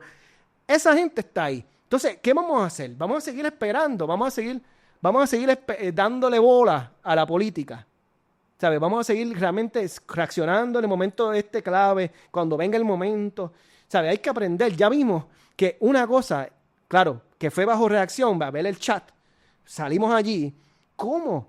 Eso, en 2 semanas, ¿no? En unas 2 semanas claves se logró algo político significativo que al punto de que, como yo dije una vez aquí, gente en Estados Unidos estaba preguntando cómo podemos hacer esto aquí. ¿Y en Australia? ¿Qué hacemos? ¿Cómo reproducimos esto? Tremendo momento. Entonces vimos goce, vimos disfrute, vimos bayolla y también reacción directa, confrontación. Pero eso fue un momento importante. Y recordamos, por más que quieran en el espacio desprestigiarlo. público, señores, yo sé que esto es un cliché de decir que hay que sacar el cuerpo a la calle, pero es un cliché que tiene su razón de ser. Minneapolis, por ejemplo, y Minnesota específicamente como estado y como lugar. Si vamos a ver una inflexión a las políticas de violencia, y de asesinatos de Estado que se están dando allí por parte de ICE y la administración de Donald Trump es precisamente porque los cuerpos se sacaron a la calle. Hay un riesgo y también hay que ver estos crímenes que se han hecho con plena conciencia de que hay cámaras, de que hay personas convirtiéndolos en crímenes mediatizados. Ellos lo están haciendo precisamente para enviar un disuasivo a manera de mensaje de que usted no ponga su cuerpo en la calle. Las buenas noticias, a pesar del riesgo, es que es una confirmación de que el cuerpo en el espacio público, en la calle, tiene un efecto político. Esa es la vieja táctica y podrá haber teorías políticas muy sofisticadas que hablen de las redes sociales y de los mundos inmateriales y de los universos digitales, pero al final, Luis, sigue siendo el cuerpo en la calle. Claro. O sea, y eso da miedo. Claro. También personas que están cómodas. Tú sabes, mucha gente está cómoda bajo el sistema. Sí. Mucha gente todavía sigue recibiendo un buen salario. Está con los nenes cagados acomodados y tiene una herencia bien chéverín y chéverón. Pero vamos a hablar claro, esa gente, mira, al final del día después se van a unir o eventualmente, pues mira, cerraron filas y los vamos a velar y sabemos quiénes son. Pero la mayoría de la gente no está así. La mayoría de la gente está cogiendo el tapón de 4 de la tarde a 7 u 8 de la noche, cogiendo y pagando peaje $3,000 al año, yendo y viniendo desde Arecibo a San Juan, porque los buenos trabajos están en San Juan. Cuidando a esos mayores enfermos, con un sistema de salud caído, con planes médicos que lo que promueven es la muerte. Que son unos descarados completamente, destruyendo al punto, implosionando el sistema de salud, cerrando hospitales. Pagando campañas políticas para que no legislen en contra de ellos. Expulsando doctores para que se vayan del país, enfermeras, maestros, cerrando escuelas. ¿Sabes? Toda esta gente, la mayoría de la gente está sufriendo realmente. Entonces, ya sabemos qué hacer, ya hemos visto que políticamente es lo que mueve y cuál es el poder propio que tenemos cada uno de nosotros y nosotras y nosotres, ¿no? Entonces, claramente, pues la gente está decepcionada de que aquello de Ricky Rosselló no se tradujo en un partido, no se tradujo en un cambio, pero eso dice más de por qué no pasó, de por qué esta gente no fue al MBC o al PIB en el 2020, después no fue a la Alianza. Eso dice más de ellos que de la gente. Eso significa que adentro de la gente hay otras, ¿sabes? Quizás hay unos deseos mucho más radicales de lo que significa estos dos partidos. Puede ser. Y que no sientan representatividad todavía en ellos y no tengan ningún deseo de coger y cambiar la cosa y que no realmente están demasiado desamparados. Y yo siento, Luis, que el trabajo, digamos, de encuestas o el trabajo de instrumentos de ciencias sociales para medir esas personas, su temperamento, su capacidad de acción. No lo han querido hacer. Como que no, ese trabajo no se está haciendo. Yo pregunté eso en un foro con unos estadísticos y hicieron una encuesta. Como que la única estadística es la electoral. Yo le pregunté. No ese descontento invisibilizado. Eran 2 profesores de la UPI. Una profesora me dijo, mira, yo creo igual que tú, que hay que verificar por qué después de la Junta más del 45% no votan. ¿Qué significa esa gente? En un país que tenía, qué sé yo, 80% de votos, sí. ¿sabes? Ahora la gente está votando 50 y pico, 40 y pico, casi 47 en algunos pueblos. Esos son los autoexpulsados, yo le llamo. Entonces, toda esa gente, ¿por qué ha dejado de votar después de la Junta? ¿Qué significa? ¿Que ahora han dejado el poder a la Junta o es que realmente están completamente decepcionados y dicen, yo no quiero votar de nuevo? Entonces, ¿qué piensa esa gente? ¿Qué quiere esa gente? Ese trabajo ha quedado completamente dejado a un lado y han apostado a que es en San Juan, en el gran metro área, donde vamos a concentrar la lucha, el mover la política, porque ese es el lugar donde hay 1 millón y que se fastidie. El otro país que se fastidie alrededor. Entonces vamos a dejarlos que breguen y pues que si les da la gana, si voten o nosotros no, pero vamos a concentrar el poder y el capital y la movida y la gente, la cara en este lugar donde está la mayoría. Pues ya moviéndonos hacia el cuarto tema y el último tema, el reto de la organización, o sea, cómo nos organizamos, cómo actuamos. Ahí tú acabas de mencionar un punto importante, o sea, y esto no es una cuestión puramente ética, es estratégica. Hay que salir del metrocentrismo. O sea, el pensar no es única, y me refiero a mí mismo también. O sea, yo soy metrocentrista no por vocación, sino porque me formé. Y a mí me cuesta, o sea, yo tengo que reconocer un vacío, ¿verdad?, de entendimiento de muchas otras lógicas y micrológicas que existen en el resto del país. Y no es por enajenado, es porque la vida se te organiza alrededor, pues, de unos espacios. Ahora, yo reconozco ese vacío, esa ignorancia, y por ende, yo no soy el político que está organizando a nadie, pero yo como individuo trato de hacer un esfuerzo en mis relaciones cotidianas, en mis conversaciones, para entender esos blind spots, esos puntos ciegos donde yo no veo la subjetividad del que se crió en la montaña, del que trabaja en países, mírame a mí, le llamo países, es que se sienten como países muchas veces. Cuando eres metrocentrista, hay parte de Puerto Rico completa que se Bueno, le siente dicen como la país. isla ya. Imagínate. No, yo usaba ese lenguaje y de vez en cuando lo uso, trato de no usarlo ya. Los prelenos tienen la cresta, tienen esa canción de la isla. Se llama. Claro, tengo que admitir, y no estoy romantizando aquí a mi país, de que mi encuentro con las otredades fuera de la metro, y los metros somos los otros, si vamos a hablar en por ciento, me encuentro con un país mucho más maduro y que me produce mucha más esperanza que, digamos, el pesimismo con el cual traficamos acá en la metro. Pero mira, vamos a tomar el ejemplo. El oeste, por ejemplo. Vamos a tomar lo tengo que decir. pero vamos a tomar el ejemplo de las pasadas elecciones. Dalmau ganó, Mayagüez, Hormiguero y Cabo Rojo juntito así. Sí.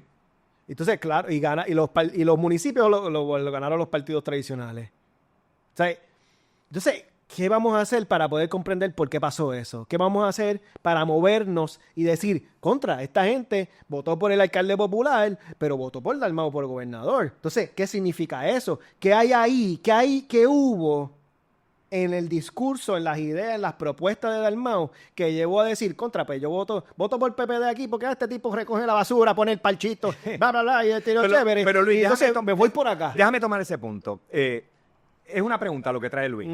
Entender cómo en esos lugares se dio un triunfo, ¿verdad? Claro. El problema es que cuando se hace análisis post-mortem de los procesos eleccionarios en Puerto Rico o de cambio de temperamento político o electoral, se limitan estas conversaciones usualmente o a estadísticos, científicos sociales, con suerte, y la gran mayoría leguleyos, señor. Y no es que, bendito, ustedes son amiguitos de nosotros los queremos, no es personal, pero me encojona que las conversaciones sobre lo político sigan siendo monopolizadas por leguleyos. Si usted quiere una mesa post-mortem viable, usted tiene que juntar a distintas disciplinas y sí va a tener que contar con dos pendejos como nosotros o parecidos a nosotros o con formaciones distintas a las que usted tuvo. Pero esa idea de que hay una ciencia detrás de ese análisis post-mortem, oye, y aquí incluyo a las agencias de publicidad, que ahí no está la gente más inteligente para entender comportamiento político y lamentablemente son los que dictan política pública en Puerto Rico. El pendejo Bermúdez que tiene a Maripilis y a la gobernadora, ese tipo tiene más poder ahora mismo a nivel de política pública que personas que realmente están formadas. Entonces, hay que escuchar también al ciudadano común. O sea, esto tiene que trabajarse a nivel de focus group, ciudadanos comunes en plural.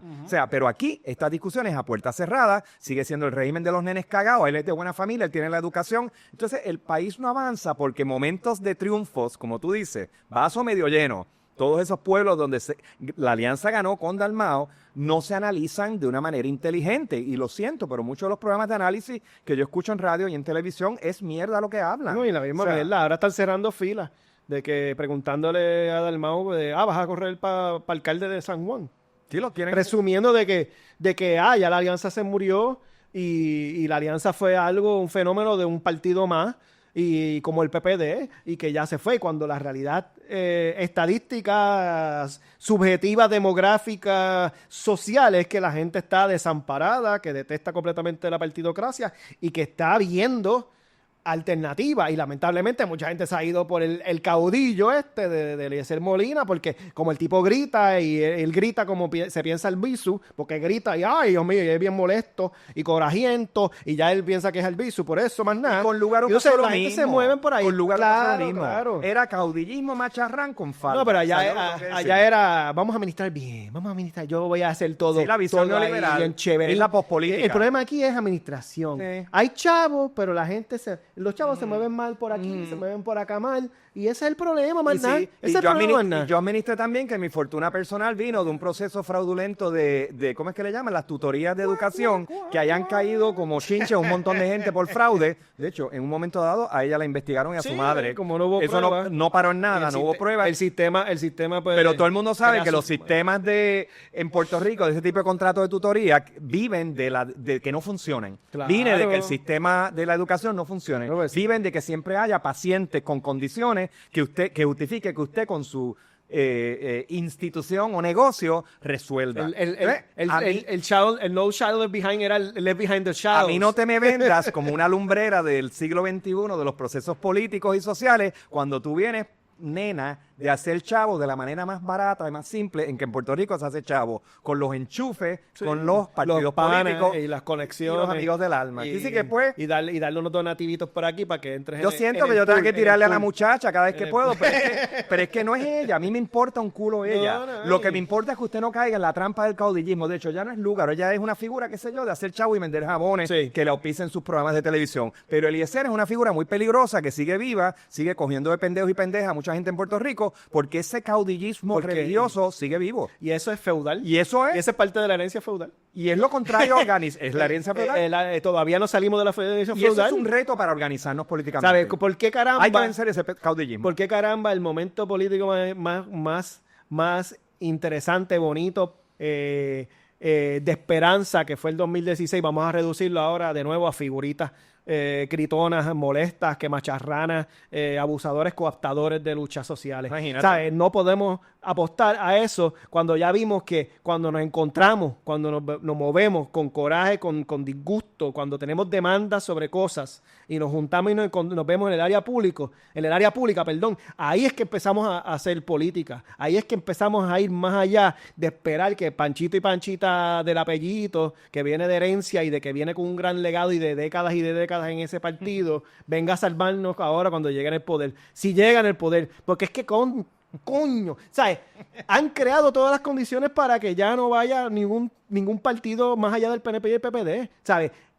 Es que ya lo hemos dicho aquí, ¿sabes? La reforma electoral destruyó completamente la capacidad de que minorías y personas outsiders del partido, tengan posibilidad de llegar al poder, y cada vez más corruptos, cada vez son más descarados, porque saben que cada vez van perdiendo más poder. Entonces, ¿qué vamos a esperar? Que estemos con el país colapsado completamente, que esta gente se haya dividido el país en bizcochitos. Por eso queremos hablar de la posibilidad. Entonces, ahí yo voy a tirar a Luis al medio, porque Luis tiene una línea muy bonita. O sea, Luis admite, como lo admito yo, el desasosiego, o sea, el hecho de que no tenemos ni ganas de competir ya con una estructura tan fallida y tan corrupta.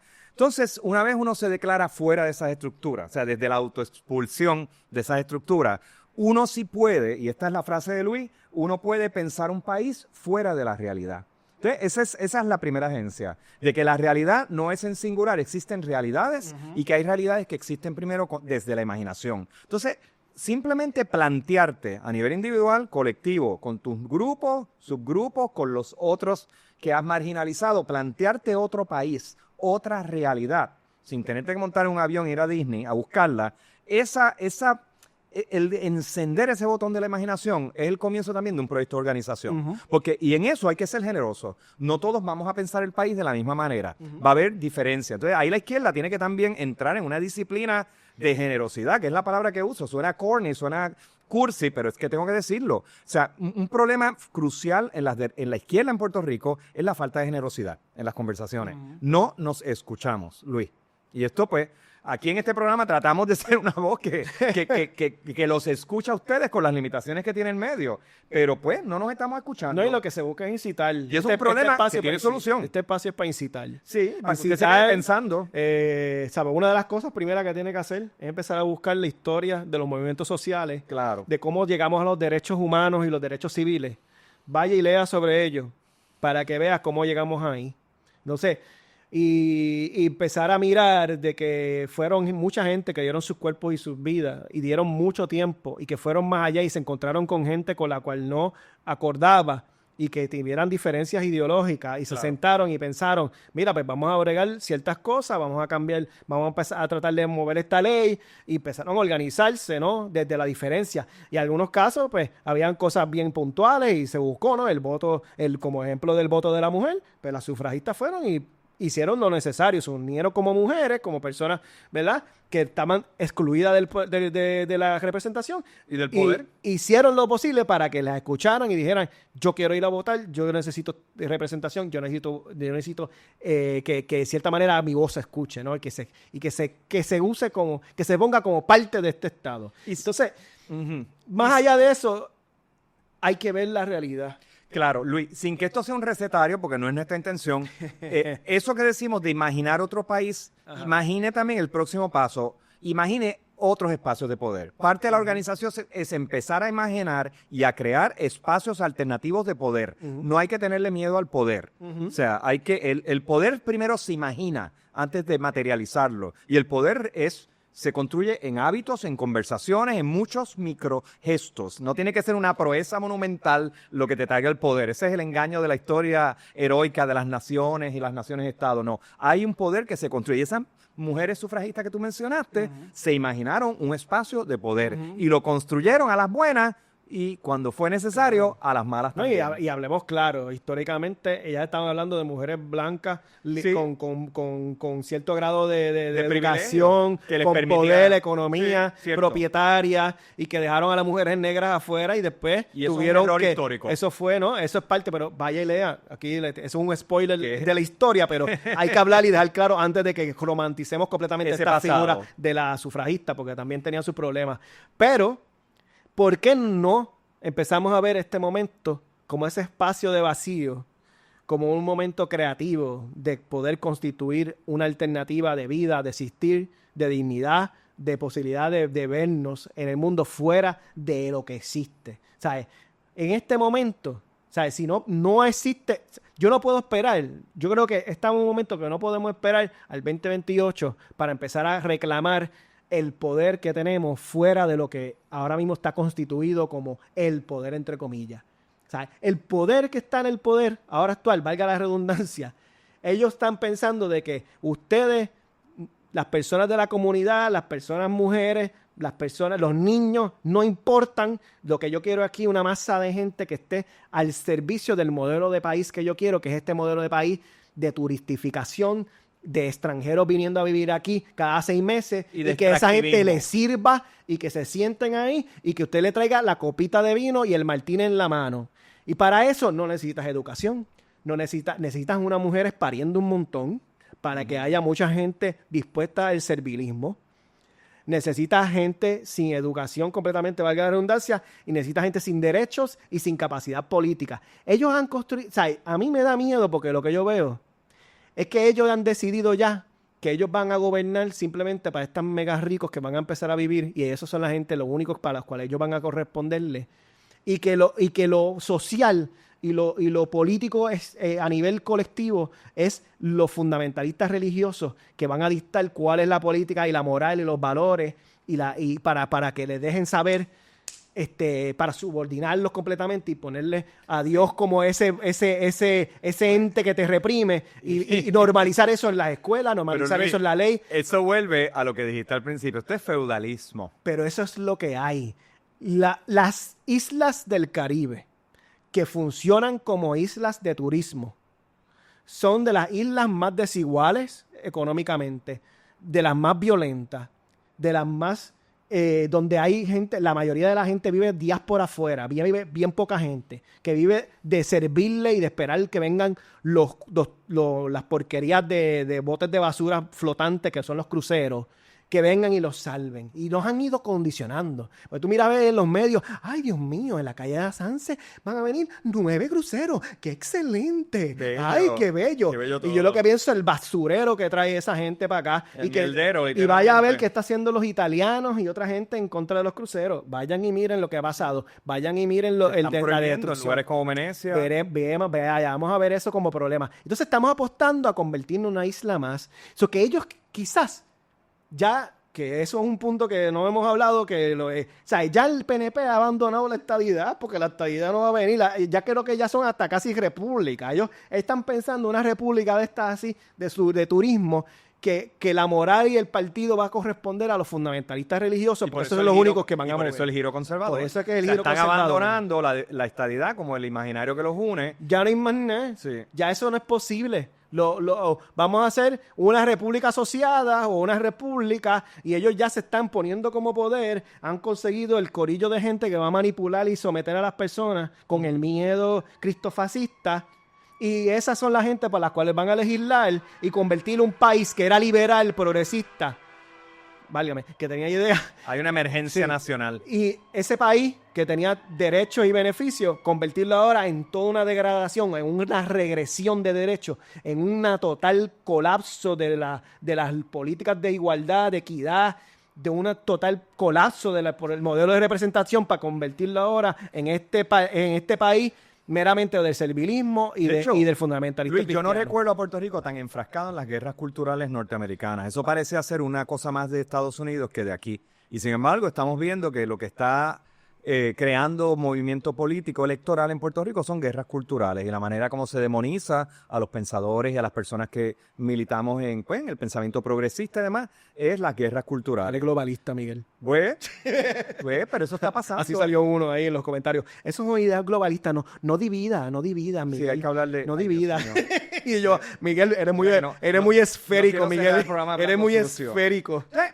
Otra medida para organizarnos. Hay que identificar también las opresiones comunes. O sea, yo he dicho en programas anteriores que la angustia es un punto que a mí me permite desarrollar empatía hacia el otro, hacia gente que detesto incluso. Pero la angustia es un espacio de coexistencia. A mí me humaniza y me permite humanizar al otro, incluso al que detesto. Pues aquí yo utilizaría esa misma metáfora con el tema de las opresiones. Si yo logro identificar opresiones en común, grupos que me parecería que no tengo una relación simpática desde la perspectiva política o filosófica, de momento puedo tenerla. Entonces, ahí hay una recomendación y ahí hay que volver pues a las categorías que mencionamos en el programa anterior de las políticas de identidad. O sea, hay que hablar de raza, hay que hablar de racismo, hay que hablar de clase, hay que hablar de sujetos políticos precarios que están jodidos. Usted está jodido, nosotros estamos jodidos. Eso nos une. Hay que hablar de cultura como algo grande, pero hay que hablar también de valores como microcomunidades que pueden servir para unir o para atomizar nuestras voluntades políticas. Entonces, estos son conversaciones incómodas porque yo creo que en algún momento, y aquí lo hemos ido insinuando una y otra vez, señores, con las bombas en los buzones que dijeron de las sufragistas. Bueno, pero eso es un dato histórico. Pero hay que tener una conversación, sí, es un dato histórico, pero hay que tener una conversación sobre, o sea, ¿es el pacifismo ahora mismo la estrategia que nos va a salvar de lo que está pasando? Yo estoy viendo lo que está pasando en Estados Unidos y me cuesta pensar que desde la paz y desde la obediencia a los cuerpos policiales y militares vamos a lograr una sociedad de justicia. Porque lo que estamos viendo en nuestras narices es un estado de emergencia, de agresión a los ciudadanos. Oye, y no es una agresión de que te insultó el policía, te dio un macanazo, te tiró pepper spray.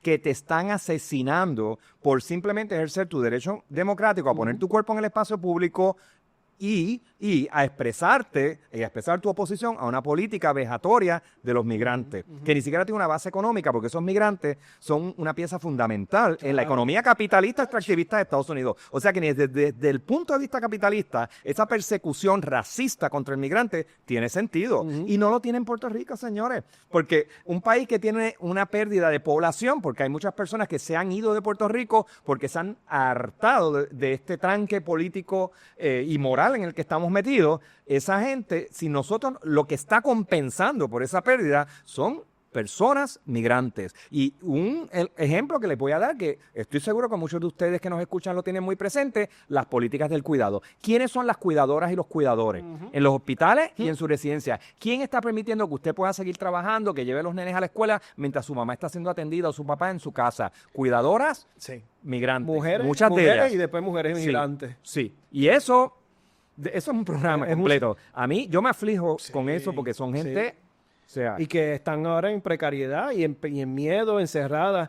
Y si tú miras a ver si lo que está pasando en Estados Unidos, hay una confrontación completamente sobre lo que es el valor, la moral y el proyecto de vida de lo que es vivir en Estados Unidos. Hay una confrontación en la calle. Esas personas están diciendo que esto es lo que... Esto que está pasando aquí, esta persecución sobre la gente que es parte de mi comunidad, que me hacen posible vivir en este lugar, como ejemplo Minnesota, que hacen de un lugar cultural, que me traen comida, que me traen la música, que me traen su trabajo, su buena existencia en mi lugar, mi comunidad, son parte de mi espacio. Esa gente me representa más a mí que esta gente que está aquí persiguiéndolo, que son gente que vienen de otros estados, que vienen con ideas racistas, que vienen con ideas de desprecio, con ideas fascistas. Violencia macharrada. Y esas personas están confrontando ese modelo de país que se quiere imponer en Estados Unidos, que es un país supremacista blanco, donde el futuro del país es ese, porque ellos tienen temor de que la demografía cambie a punto de que vaya a ser multicultural y ya los blancos pierdan poder. Y ese es el miedo que han creado y han movido y mueven muchísimas de esas personas a Es una hacer ansiedad racial. el espacio de reclutamiento de un ICE son muchos de esos grupos de extrema derecha, como los Proud Boys, y ha salido como evidencia. Claro, que son grupos Que alguno de esos paramilitares. líderes es parte de los ICE. Sí. O sea, mucha de esa gente están siendo parte de ICE. Búsquense en quiénes son los Proud Boys. Esa gente estaba, mientras estaba Biden, y en la primera misión, proyecto de Trump, que ahora es mucho más radical que aquel, esa gente estaba en la calle viendo y protestando sobre el país que ellos estaban diciendo que se le estaba yendo de las manos, y crearon todo el odio de género, de raza, Sí. de cultura, Sí. de idea, de que los intelectuales deben de ser callados, de que debemos de manipular la conversación, de que demasiado de derechos a esta gente liberales sobre los espacios políticos, los espacios culturales, hay que restringirlos. Aparecieron todos estos tecnofederalistas, le pusieron en el poder y en la mano a Trump el Estado. Esa gente restringen todos los debates y los derechos y las discusiones de minorías y de diferencias en todas estas redes sociales. Y todavía nosotros y nosotras y nosotros estamos apostando que ese es el lugar donde nos podemos encontrar. Y ese es un error. Si hay algo que debemos de hacer, que de hecho es privilegio estructural, una de las cosas buenas que quizás trajeron los españoles es las plazas públicas. Hay que empezar a encontrarnos volver a ella. en los espacios públicos y hablar y dialogar y hablar de nuestras penas, hablar de nuestros corajes, hablar de nuestra falta de representatividad y hablar del proyecto de país que queremos sacar. Ese es el momento ahora mismo de encontrarnos y de empezar a empujar la cosa. No tenemos que esperar por ningún partido, por ningún grupo, por ningún movimiento. Hay que empezar a crearlo. Hay que crear un movimiento. Y hay que escuchar a las personas. O sea, no es participar nada más. Hay que escuchar, hay que compartir opinión. Hay que también tomarse la temperatura a uno mismo. Tengo que seguir insistiendo, gente. Hay un problema de self-awareness en Puerto Rico. No nos estamos mirando a nosotros mismos como individuos. O sea, estamos cultivando una cultura de la negación de las emociones, de dónde estamos. O sea, y hay que hacernos la pregunta, ¿estamos bien a nivel individual? ¿Estás bien tú? O sea, a ese nivel así, bobalicón y cursi, como lo estoy poniendo, ahí hay organización política potencial en esa intención de escucharme, tomarme la temperatura y tomársela también al público y a los distintos segmentos de la sociedad. Y eso, Puerto Rico todavía, yo sigo viendo el vaso medio lleno en el sentido que somos una sociedad que tiene elementos de generosidad. En la zona metro es difícil encontrarlos, pero se sale de la zona metro y vas a ver que hay un sustrato de generosidad aquí todavía. Eso hay que aprenderlo, hay que hacer que crezca. O sea, y aquí nos cagamos en medio mundo y nos permitimos también un catálogo de lenguaje soez y de expresiones altisonantes. Yo creo que eso es parte de la experiencia humana, pero en el fondo lo que nos mueve, vuelvo a insistirlo, es la generosidad. Y no es una generosidad condescendiente, tú sabes, que pontifica y que habla desde un autoritarismo religioso moral. No, es una generosidad que nos reconoce a todos seres angustiados, seres de angustia. Entonces la angustia, la opresión, esos son elementos que nos unen y que nos permiten construir un futuro. Entonces, pues, hay que alejarse también, esto tengo que decirlo, de todas esas subjetividades isla. O sea, esa idea del sujeto isla, que está el héroe, el mártir es igual de problemático, y la izquierda tiene todavía muchos de mártires, el emprendedor es un sujeto problemático, es un sujeto isla. Esa idea que nos trajo el gestor, el neoliberalismo, de que tú como individuo vas a salvar tus circunstancias. Salvación individual. Pues eso es terrible. Eso es embuste. Eso es terrible. La salvación, mira, O nos salvamos todos, no se salva nadie. La humanidad se formó en la cooperación. Eso es cierto. Una y otra vez la humanidad es encontrarse con el otro. La humanidad es mirar en el otro la posibilidad de una vida alterna. Solo no podemos hacer todo lo que conlleva para poder estar vivo aquí. La cosa más boba para que el agua nos llegue aquí tuvo que pasar por unas tuberías que hubieron cientos hasta miles de... Mira, para allá, yo no sé. Acéptenlo, hubieron. Yo creo que lo acepta la RAE, yo creo. Yo no sé ya. Sí, pero no importa, está bien. Usted hable como usted le dé la gana. Yo soy jíbaro. Hubo personas que hizo posible que esta agua llegara aquí. Cierto. Y a la misma vez hubo personas que hicieron posible que tuviésemos derechos civiles y tuviésemos derechos humanos. Y eso no llegó de la nada. Nosotros fuimos bendecidos en su momento. Y ese momento, el momento actual, es un momento de ruptura. Ellos han decidido que todo eso se tiene que eliminar. Y hay que ponernos a pensar, pues vamos, ¿qué vamos a hacer? Vamos a dejar que esta gente destruya todo. Este pequeño grupo que representa un pequeño porcentaje del 40% que votó por ella. Vamos a dejar que esa gente gobierne.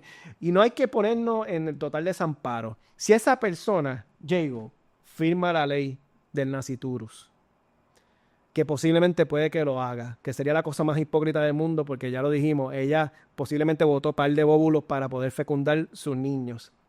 Dicho eso, esa persona firma eso, no es el último espacio de poder, no es el último espacio de cambio. Eso es ley, pero la ley, aquí hubo legalidad, la esclavitud fue legal y se abolió. Los niños trabajaban como esclavos casi y se La abolió. homosexualidad fue ilegal La y fue homosexualidad. enfermedad mental en los libros Todo de psiquiatría, eso se abolió, se cambió, se como sacó. correspondía. En otras palabras, pues se pelea. Ella es minoría. El PNP es minoría. Y no solamente eso, las mujeres y personas gestantes son más que hombres en Puerto Rico. Son mucho más en población. Usted tiene que preguntarse, ¿vas a dejar que eso pase? Vaya y estudie y mire lo que pasó en Argentina. En Argentina era ilegal el aborto. Murieron muchísimas niñas. Murieron muchas mujeres en el área de parto. Siempre la Pasó más ley pobre. y entiendo yo que ahora con Milei todo se volvió para atrás y se creó y se eliminó de nuevo y están volviendo a morir personas. Ese es el mejor caso para que veas qué pasa cuando se restringe el aborto. ¿Qué pasaba antes? ¿Qué pasó después? Legalmente cuando se legalizó y ahora que vuelve Milei a eliminar eso, ¿qué está pasando? Miren casos, estudien esos casos, lea historia, edúquese, coja su tiempo. Este espacio es un espacio de crítica, de diálogo, también una incitación a la educación y un espacio que rompe con estas discusiones que normalmente se dan en pequeños grupos elitistas o en pequeños grupos académicos que también son elitistas y no pasan fuera del foro. Sí. Y la idea es empezar a incitar y a decir, este no es el mejor mundo posible, este es uno de los mundos posibles. Y en esa visibilización de lo histórico, tenga cuidado con las simplificaciones de cómo las luchas se dan. Ahora mismo con el caso de Ramona y Playuela, y es un tema de cierre, Sí. vemos a Eliezer robando cámara, una simplificación de los medios de comunicación en relación a esa gestión, cuando aquí hubo muchas comunidades, Sí. muchos grupos, incluyendo la acción directa de las personas de Playuela, ¿no? Que es donde se está dando esta conversación. Me preocupa esos momentos mágicos instagrámicos en los que se apoya a Eliezer y en los que se forman también unas redes de seguidores que, tengo que decirlo, muestran inmadurez política. O sea, porque se sigue perpetuando esa idea del caudillo. Yo no creo que Eliezer es una figura que moviliza en el buen sentido de la palabra políticamente. Yo creo que es una figura que incluso atrasa los Claro. procesos de organización política, porque el tipo es un jodido narcisista y se le nota. Lo mismo que pasaba con Lúgaro, otra jodida narcisista. Entonces, si usted está sacando narcisistas de su vida y usted no los quiere en la cama como pareja, no los quiera tampoco en los procesos políticos. No, y en el narcisismo no hay cambio político. No. Es la misma porquería. Ya tenemos narcisistas aquí históricos, ni votando los sacaban. Tóxicos. Y no hay futuro ahí. No hay futuro. Mira, no hay futuro ni meramente votando por él por gobernador pelado. Porque él solo, como gobernador, la estructura electoral es tan mala para figuras individuales como él solo, que él necesita hacer coaliciones con otra gente, él necesita hacer y él está ya haciendo el terreno. Él dice, pues yo puedo ser hasta candidato del PNP. Eliezer Molina ahora mismo puede ser hasta candidato liberal, posiblemente del PNP. Es así de patético, ¿sabes? Así de patético es este momento. Porque él está cerrando fila con la legalidad del PNP, del proyecto, de los proyectos más conservadores, de los proyectos más, de la mirada de asumir que esta es la manera de Con hacer. su amiguito Yo vengo y Rivera te salvo, Chats, con yo vengo Tommy. y te salvo. O sea, es un descarado porque se fue por encima de Ramón y su familia y por encima de su representación legal a hacer algo. Y ahí tuvo que haber mano siniestra de utilizarlo De a él intereses que como seguro. figura, usarlo a él como figura de esta figura de paladín de las costas, Sí, fue un- que él ha cogido y se ha convertido y metido en todos los espacios posibles por encima de las comunidades, que las comunidades lo han confrontado. Pregúntale a las comunidades, pregúntale a la persona de por ahí qué ha pasado con él cuando se mete a los lugares, que lo que hace es cooptar y hacer lo que le dé la gana con su corillo. Y eso es peligroso, eso es antidemocrático, es autoritario, es paternalista, es cooptador. Y eso no es política, eso es un espacio de confrontación. Esa confrontación que le está haciendo, que le está ahora beneficiando a los grupos, gente centenaria como los añeses, que esos son la gente que está beneficiándose allí de que se hiciera algo en la costa, que posiblemente se iba a hacer una casita, no iba a ser una casita, iba a ser una piscina infinity pool. ¿Sabes? Ellos iban a sacar a Ramona para hacer un infinity pool ahí. Imagínate qué descaro, qué descaro. Entonces normalizar que la ley y la justicia fue buena. Pero Luis, mira cómo se invoca la legalidad para llamar de invasora a personas como Ramona, pero no se utiliza la misma legalidad para hablar de las casas de la Parguera. Así, y las de... ¿Qué más invasión que esa? Sach.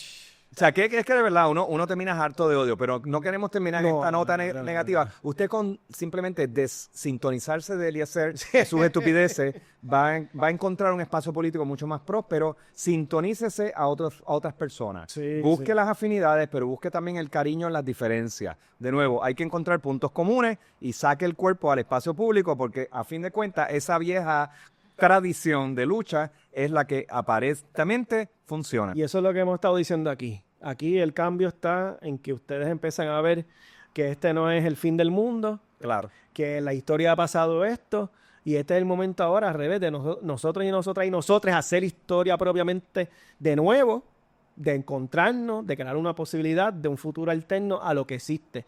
Este no es...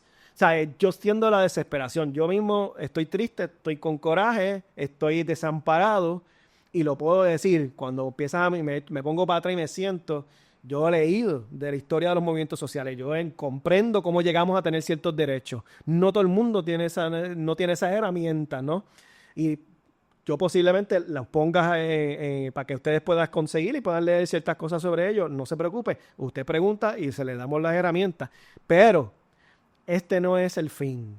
No. Y el fin, ¿sabes? Este es el momento al revés. Quizás es un momento perfecto para empezar a reconocer que esta gente no me representa y que hay que crear condiciones alternas de país, de futuro, que pueden ir más allá. Y eso se representa hasta empujar la narrativa y empujar las cosas que se han hecho y la manera en como algunas personas pretenden decir, vente para aquí, para este partido. Puedes decir, mira, no, yo quiero crear esta serie de ideas, toda esta gente aquí queremos otra cosa. Empezar a radicalizar la discusión. O sea, después de Ricky Rosselló se quedó este partido. Está bien, es más tripioso, pero comprendamos lo que hicimos en ese momento. Comprendamos también que rompimos con el bipartidismo y llegamos al segundo lugar. Y no hay que tener eso en la mente. No le tenga miedo a las conversaciones incómodas tampoco. Ahora, yo sí tengo que reconocer, mira, ojalá pudiéramos transmitirles a ustedes el mismo... el efecto, digamos, reivindicador y constructivo de este tipo de conversación. O sea, yo estoy con mi pana aquí hablando, compartiéndolo con ustedes. Yo llegué y empecé el programa harto de odio porque el día de hoy ha estado complicadito. Me cagó un pájaro encima. Hasta un pájaro le cagó a ese pobre muchacho en la entrada. Dice que eso es buena suerte. Pero esta conversación a mí me ayuda. O sea, ya yo, no sé si mi cara o la cámara lo registra, pero ya mi semblante está mucho más... Ya te puedes ir a dormir tranquilito, Miguel. Tengo un poquito de más esperanza. Digo, la gatita ayuda. La gatita María Luisa ayuda a que yo mantenga la cordura, que está por ahí durmiendo detrás de nosotros. Bueno, señores, recuerden, no tenemos aliados aquí de grandes intereses. Ustedes son subsidiando el proyecto. Ustedes son los culpables de que sigamos. Buy me a coffee. Buy me a coffee / La Cuneta Calibana. Y ahí usted puede hacer contribuciones, hay distintas maneras de hacerlo. Hay pins que puede comprar y son hermosísimos. Y algunos sirven para abrir botellitas. Abridores. Para cuando tú viste una botellita. Cheverín y cheverón, para que se abra la cervecita mientras está viendo. Porque también el julepe, tú sabes, beberse una cosita de vez en cuando ayuda a clarificar y si quieres las ideas. escucharnos meramente, que hay gente que están diciendo YouTube Music, el app. Puede escuchar ahí. YouTube Music. Sí, vamos a empezar a estudiar la posibilidad de que esto esté en otras redes. Porque también YouTube tiene su límite. Bueno, y la historia que hiciste de TikTok, cómo se ha reducido, es noticia esta semana, cómo se ha reducido el alcance de páginas que tenían muchísimos lectores. Víctimas. Nos han invisibilizado digitalmente. Compartan nuestro programa también. Eso es importante. Sí, para que lo vea la gente. Compartir, darle like, suscribirse. Con eso nos hace muchísimo. Y si está en desacuerdo, póngalo también por ahí, que nosotros escuchamos. Envíaselo al tío tuyo, ese bujacho de la Nochebuena. Al condenado ese. A que se moleste. Bueno, ¿estamos? Nos vemos. Espérate, con esta manita. Yo ahora con la derecha. No, con la izquierda. Con las dos ahora. Nos vemos. Ahí sea. Ay, Dios mío.